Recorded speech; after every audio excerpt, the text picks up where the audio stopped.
si on vous suit, Thérèse Argot, ça veut dire que le fantasme, le désir en soi sont de bonnes choses. Ah, quand mais même, bien sûr que oui. Moi, oui. C'est-à-dire que là, vous semblez... Parce qu'on a l'impression que... mais c'est peut-être une idée complètement préconçue de ma part, que l'Église met des verrous partout. C'est pas tout à fait faux. On met des verrous partout, c'est-à-dire il faut cadenasser le cerveau. Voilà, et parfois, les verrous, c'est difficile à faire sauter après. C'est terrible parce que ça donne des sociétés après ultra perverties, ultra libérales. Un peu schizophrènes comme ça. Je peux faire quand même un peu ma critique de l'Église, que j'ai quand même des trucs à dire aussi par rapport à ça. L'Église commence toujours par faire une morale. C'est-à-dire que là, votre livre, je pense qu'il est nécessaire, mais malheureusement, il n'y a pas la partie qui va avec. C'est-à-dire, justement, d'apprendre comment est-ce qu'on fait pour vivre ça, comment on fait pour gérer quand on est dépendant de la pornographie. Et en fait, moi, c'est vrai que ça, c'est une vraie critique que je fais à l'Église, c'est qu'on va faire une morale sexuelle sans d'abord avoir compris ce que c'est la sexualité. Comment est-ce qu'on tombe dans la question de la pornographie, le fonctionnement psychologique.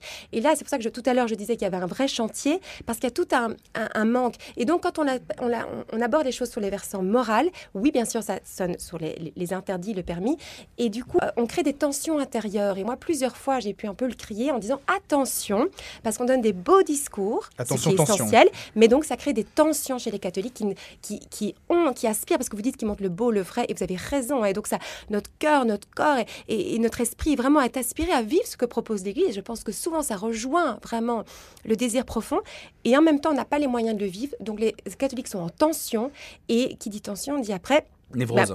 Et qui dit névrose dit après consommation pornographique et compagnie. Est-ce que l'Église accepte la sexualité récréative? On met de côté le procréatif. Vous avez des très bonnes questions, enfants, voilà. monsieur le journaliste. Est-ce que le Kama Sutra, par exemple, c'est une chose qui d'ailleurs est vécue, faut le vivre comme une philosophie, paraît-il. Il ne faut pas le vivre comme c'est présenté, si je puis dire, aujourd'hui comme un produit de consommation. Mais est-ce que la sexualité récréative entre dans les cases spirituelles? Je prends le cas du couple catholique qui va à la messe, qui est fidèle, qui est consentant. Dans quelle mesure peut-il avoir une sexualité récréative et quel type? Mais quand vous dites récréative, ça veut dire une sexualité où il y a du plaisir et de la joie. Mais oui. C'est ça? Oui, puis... j'espère que c'est à tous les coups qu'il y a du plaisir et de la joie, parce que s'il n'y a pas de plaisir et de joie, c'est pas normal. Il y a un truc qui ne fonctionne pas. Le corps est censé se vivre, et cette rencontre entre un homme et une femme est censée se vivre dans la joie, mais pas une petite joie, oh c'était bien. Non, c'était incroyable, oui. Et dans un vrai plaisir. Si ce n'est pas là, s'il y a de la douleur, s'il y a de la frustration, ça, c'est pas normal. Et là, du coup, on peut aller consulter pour comprendre qu'est-ce qui bloque et qu'est-ce qui m'empêche de vivre ce pourquoi je suis faite, ce pourquoi je suis fait. C'est vraiment que ça se vive dans la grande joie.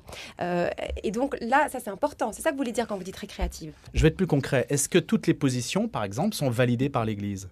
Et qui se pose la question de savoir est-ce que les positions sont validées par l'Église? Mais bien sûr. Je suis persuadé qu'il y a des gens qui se posent la question. Vous ne posez pas la question. Thérèse, on vous pose certainement la question au cabinet. Mais oui, mais justement, moi, ce que j'invite, quand on parle de liberté, il faut aussi que les catholiques ne soient pas dans un rapport... je ne parle pas de formatage. Infantile par rapport à la religion. C'est-à-dire, qu'est-ce qui est permis, défendu? À un moment, on est libre et on va se dire cet amour aussi librement. Si, à un moment, il y avait un curé qui avait publié un catalogue de positions autorisées. Heureusement que je ne suis pas les prescriptions de l'Église. Ça doit être terrible, dis donc, de dire ça dans le livre. Tebaldo Benseguera va nous renseigner. Je n'ai pas. La créativité, de l'imagination, de la fantaisie, c'est essentiel pour un couple heureux. En tout cas, ça, c'est mon point de vue.